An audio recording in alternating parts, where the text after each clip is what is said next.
I know I saw you, I think for the first time, I remembered seeing you on The Office. And then I have to say, a show that my son and I really bonded over was Silicon Valley, which, as you know, I've talked to you about it, but I adored Silicon Valley, absolutely adored it. And your character, Jared, was so funny and so delightful. And so I told my son today, oh, that I'd be seeing you. And he doesn't respect me at all, but I saw respect in his eyes. Good. So it was very cool. So happy. I mean, okay, I don't know how much earnestness this can accommodate, but I do want to, you can cut it out, right? You edit this. Okay. I don't think we have the money to edit. Oh, really? No. It's tough times over here? No. We're making a ton of cash is coming in, but it's going out rapidly because right up your nose. Well, I don't want to say it specifically. It's not just my nose, but he actually just snorts money. Yeah. Oh, God. Really I shred it and then I snort it. You can't see this, but he has a terribly deviated septum with just like little pieces of Ben Franklin's face. It's really horrible. Yeah. But I was going to say this. One of the first times I ever saw you, because I don't know if people know this, in early days of Upright Citizens Brigade in New York, before it became this kind of factory for people who would then go on to populate all kinds of comedy shows, no one made any money. No one had, people couldn't support themselves and everyone was a weirdo and not getting cast in whatever TV shows were being made. So Conan's show was how so many people kept themselves afloat. And the first time I ever filmed anything for television, I was cast on your show to play a leprechaun with Marfan syndrome. That's my comedy. Which was then cut. And then I also did a bit where I had to make out with somebody while Chris Matthews narrated it. And then I think that also got cut. But the point is, I got a paycheck. You get paid either way. Yeah. And it was, you really sort of were like the Medici of like freakazoid New York comedians, where you're keeping us, in our shitty apartments. That makes me really happy. I've heard that from other people. It was not a selfless act because, we needed all these really talented performers to do incredibly bizarre things. So it worked out so nicely that at that time, there was just this incredible wealth. I mean, Amy Poehler used to play Andy Richter's sister on the show, and she wasn't on SNL. Right. And we would try to use her like once a week, and she played his sister who wore a giant headgear. And we'd give her a script that I'd like to think was a solid B. And I watched her every time take it to an A++. I mean, she was just, you could see even then, she was so amazing. And her thing was that she had a crush on me as we wrote it. And then she would start out being all sweet, and she had made things that looked like me. And then Andy would remind her that I'm married or whatever, or I have a girlfriend. And then she would go into these incredibly ornate speeches where she'd be like invoking like Norse gods and screaming. And, but she was so amazing. But and later I was reminding Amy, like, I didn't do that to be nice. We were lucky to have you. We were lucky to have you. We were lucky to have all these incredibly talented people. But what's interesting to me is there's a couple of people that I see in comedy that sort of had a similar build to me when I was coming up, and I always want to bond with them because the other is, I think of like you, Stephen Merchant. There's a couple of us praying mantis men out there that get into comedy. And white men. That's what you're drawn to. That's what you're saying. Yes. Strong white men. I'm trying to... Strong. I'm sorry. No, that's the part that's objectionable. Yeah. Not the flagrant racism that I'm assigning to you, but just the self-description as strong. That's the thing. I think, it's about time white men caught a break. I've said this many times. No, but can I say, I also, again, respectfully dissent because I'm very...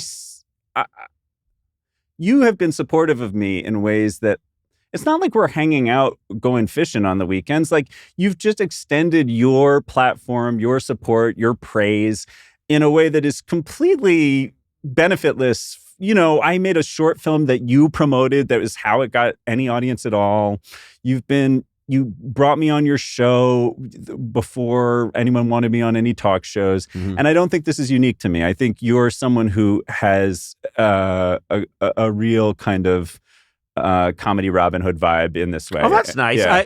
I have to say, it just comes from I when people really make me laugh, I just want to be around them. I want them to do well, and then I want them to cast me in their works. Sorry, that's the long con. Is there something specific that Yeah. you like? I know someday you're going to make a movie, and there's going to be a part that I'm not right for at all, and I'm going to guilt you into giving it to me, and it's going to really hurt the movie. And you and me. Can I ask you? This is something now. I'm Yeah. being selfish, and again, No. This is the This idea is the of idea. this. We talk. We talk. I know. Okay. To be fair, though, if I had known you were going to praise him this much, I wouldn't have come in. Because it's gross. Yeah. He hates it. Not what you're doing. I just don't want him to get that. You know Yeah, what I he mean? doesn't want me to get anything good out of this. I was talking to a woman who writes on Succession, and she said British people don't like award shows because they don't like getting awards and they don't like seeing other people get awards. That's So hilarious. interesting. Yeah. I love the honesty of that Yeah. too. That was my experience. It's like people have an allergy to having any kind of an interior life and also to having a body. It's like people in the UK. I mean, I loved a lot of the people I met and worked with in the UK, but the feeling is kind of like you can't cop to having ambition or aggression or any of that stuff because it's so unseemly. But in the process of trying to kind of obfuscate what you're actually feeling inside, it can get kind of weird. It can feel sort of cunning in a way. And when I would come back from England to LA, where everyone is so just unabashedly self-promotional, I found it to be a relief because it's like, okay, at least you're like telling me what a hero you are to my face instead of hiding whatever self-regard you feel behind this kind of, Right. Right. I like people who are like, I have a friend who talks a lot about all the famous people he knows because he's delighted to know so many famous people. And it's relaxing to me because I'm like, oh yeah, I know where you stand. It's like, can you believe it? Sarah Paulson loves me. And I'm like, I can. You're a nice guy. I mean, she just called me to ask if I wanted to come to Art Basel. And you're like, great. I don't know. Look at that. Look at this list of numbers on my phone. Yeah. It is. It's funny because I find that I do this a lot, even around here. I'll apologize like 9 times before I say the name. It's kind of cool that I bumped in and was in a restaurant and I saw, okay, this is kind of lame, but I did see. And then you say famous person's name and you think, well, no, I work in this industry. Why am I apologizing 10 times? Because it almost then starts to feel like that's its own kind of, I don't know, it's like a deo. You know how like air fresheners can make smells worse? Yes. It's kind of like the social version of that, where there's like an air freshener that doesn't quite cover up what you're doing. So then it feels like this kind of, like if you feel like you have to, okay. Money, I think, is a really interesting one. Yeah. Like where people don't want to talk about money because it's so uncomfortable. But sometimes when I'm around people who have lots and lots of money and they kind of try to spare me from the acknowledgement that they're rich, that's one of the only times I'm like, oh, do you feel like your money makes you better than me? Because you're protecting me from the fact that you have money. But I'm glad you have money. That's great. Good for you. Yeah. It's like, I'm not threatened by it unless the implication is like, oh, I don't want him to know because he'll feel like such a little gutter snipe, It's like, and then I'm like, wait a second.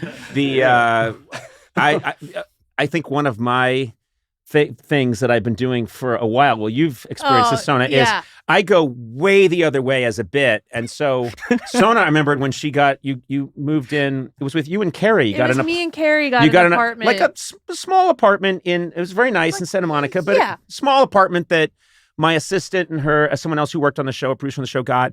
And I remember coming in and I was like, this is beautiful. Is it okay if I go upstairs?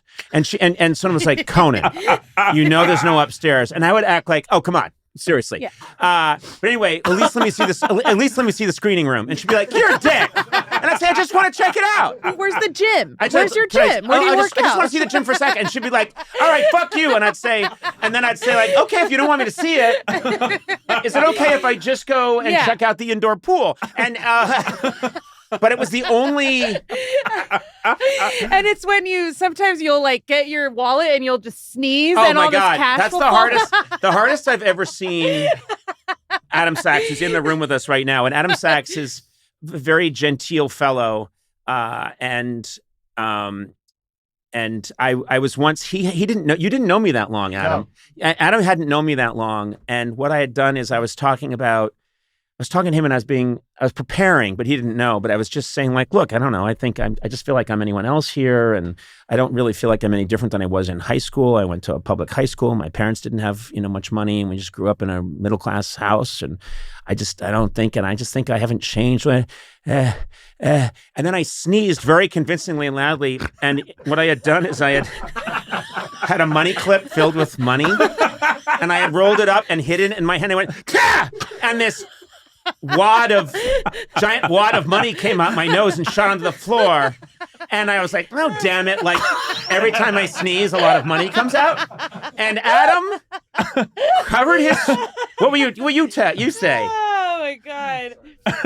I'm crying now just remembering it. And I've remembered crying it many and times. shrieking. I fell out of my chair. I was yelling, covering my face. And we had only known each other maybe for a couple months at that point. Yeah. You really didn't know me. And so sometimes like my comfort zone is something that's so insanely over the top, Warner Brothers cartoony, wrong, that it's okay. I think Does that make sense? Yeah. Yeah. Also, it's funny that you said that he snorts money because that It makes sense. It's clear now right? that I do. Yeah. Yeah.